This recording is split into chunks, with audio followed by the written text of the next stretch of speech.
Okay, here's a video that I had in mind for quite some time now and have some time to finally put it together. It's my Ken Griffey Jr. collection updated. I did one of these a few years ago, but I've since acquired a handful more cards, so I figured why not do an update. Here's the 89 Donruss and a 9. This was a PSA return from a submission last year. I opened several boxes of 89 Donruss. They were really cheap, and so it was a good very low risk, high reward proposition considering the price of the Griffey and what it was doing at the time and continues to do so. Here's a 10 I actually got, which my understanding is kind of rarefied air to get a 10 on this out of PSA because of perceived population control.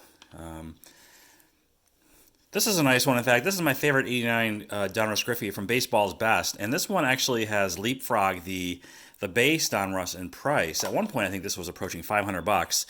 And the reasons are probably that it comes cellophane wrapped in a brick, and it's difficult to find in high grade. And I like this image much better, and the colors on this one much better than the base Donruss. Just personal preference, but 89 Baseball's Best. And you could pick these sets up cheaply on the cheap as well, and maybe hope for a 10 candidate out of that. Okay, 89 Topps Traded Tiffany. Man, I think I paid like $25. I mean, it wasn't very much whenever it was, but this has gone up dramatically in the last several months, this Tiffany version. I think last check, in fact, I updated my spreadsheet. That's going to be a subject of another video, by the way. But I've updated the spreadsheet to reflect, I think the current price point of this is close to $500, and when I entered it last month, it was at $350. And those prices are derived from eBay sales and kind of get a estimate of what things are going for. Here's 89 Flair Glossy Ken Griffey in a 9. Also another card that's seen quite a bit of a spike. And you'd be surprised at how expensive some of the stuff is on eBay right now, considering just how much of it that's out there. Score Griffey Rookie. This one, these are tough to get in 10s. I think people are starting to realize that. These 1990 Topps with that old school cardboard. I think this was like a $30 or $40 purchase too when I bought it. Maybe less. And I noticed the Frank Thomas has also seen a dramatic bump in price too. I'm not sure if that might have something to do with Topps Project, because that's what that set is based on. It's based on original Topps cards. So maybe, and I speculated that it would have an impact on those original cards too. So we're maybe seeing some of that. This is a real tough card. Actually, I did buy this set for like $15. And Griffey Cards sits right on top of the deck. And my copy was off-centered and had like a white corner. So I went ahead and got this 9, like some maybe middle late last year. Another really nice card. All my Griffey collection here basically is late 80s, early 90s stuff. I don't have any like late 90s really or 2000s Griffey cards. This one surprised me. Here's 1990 Griffey. You'd be surprised to learn this one now sells for over $100 on eBay. I mean, this is like the junkiest of junk wax right here, 1990 Donruss. I mean, you thought they printed a lot of these. Yeah, so $100 card, so worth. I mean, once the card gets over $100 in a 10, it is worth considering sending some of those into PSA. You know, once you factor in the cost of grading fees, it still comes out a win if you do get a 10. Here's a Leaf Griffey from 1990. I've got several of these raw. In fact, I'm going to show my raw cards as well. This one I picked up. I believe I picked this one up along with that 1990 Topps. Anyway, that's a nice card too. Here's another somewhat obscure 1990 Topps Major League debut. And for 91, I went with Tiffany in a 9. This is my most recent Griffey slab purchase, this 92 Bowman card. I need to get the perfect fit sleeve on there. And now we're moving into Topps Gold territory, 1992. Also a recent pickup. I believe I showed this in I think like in one of my Friday Night Filth episodes, a couple episodes ago. The Elite Dominator Griffey. Really nice looking card. And here's the 93 Topps Gold. You know, when I made my video before on Griffey, I think it was like 3 years ago, maybe 4 years ago. I had them, I think, showcased in those PSA slab pages, which were really hard to find. And I had actually stockpiled about 44 of them through various sources for, dirt cheap. I ended up selling those, all 44. I got over $1,000 for those because they were just collecting dust. And I took that $1,000 and I believe I bought my Reggie Jackson rookie with the money and then something else. I mean, it was ridiculous that those are pretty popular. And I'm not sure why Ultra Pro, this is 94 Topps Gold, by the way. I'm not sure why Ultra Pro never like reissued those slab pages. And I figured, well, I'm not using them. They're collecting dust. There's a market for them. Why not just sell them? And then, if there is a new version of it available, the resale or secondary market value of those would go down dramatically. So yeah, I think I did pretty well on pieces of plastic, and I flipped it into like I said, a Reggie rookie and then something else. But it was over $1,000 that I got for those things.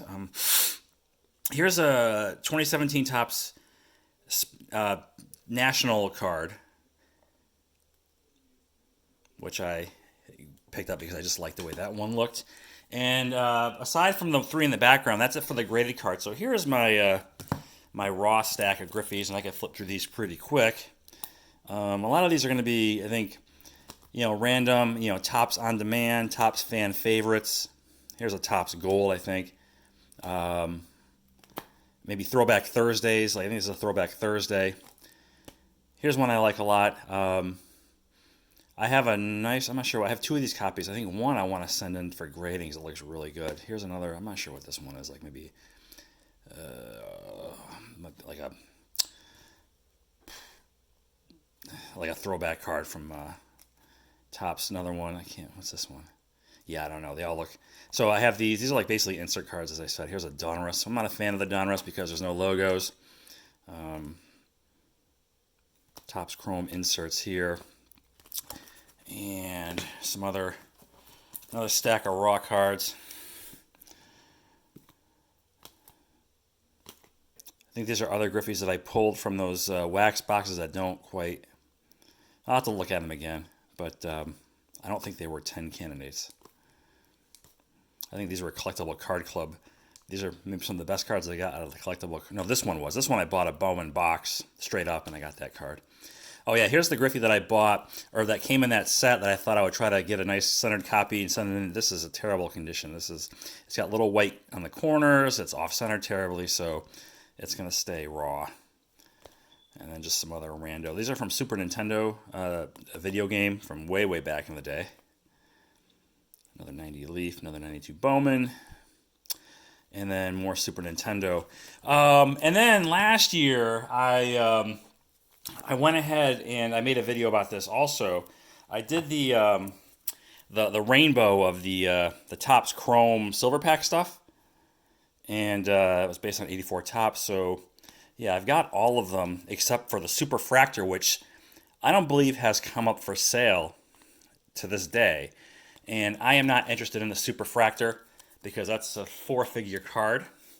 So I'll settle for that as is. And then these are being shown for the first time. I've been working on this for a few months now, I think since the product launched, but I actually have this year's Silver Pack Chrome run of Griffey minus the red. So here's the basic. This is the black refractor.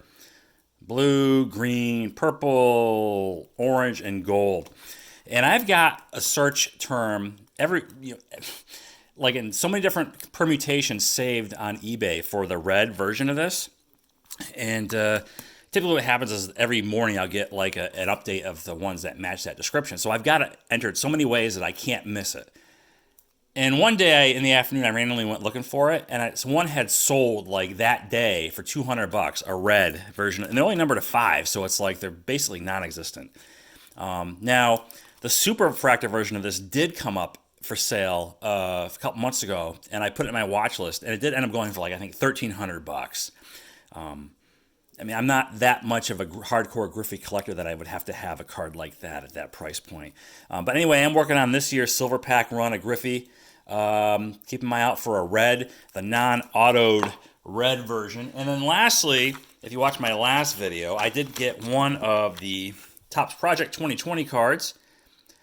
And I've been buying a bunch of these. I missed out early on, like a lot of people did, but you know what? Prices are coming down.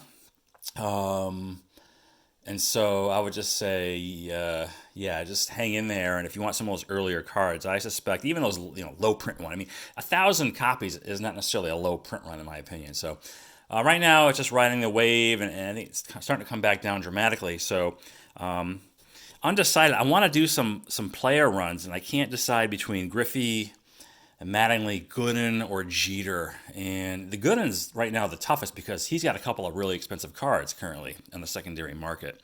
But I have been buying a bunch of these lately, so I like it a lot. I'm buying it to collect.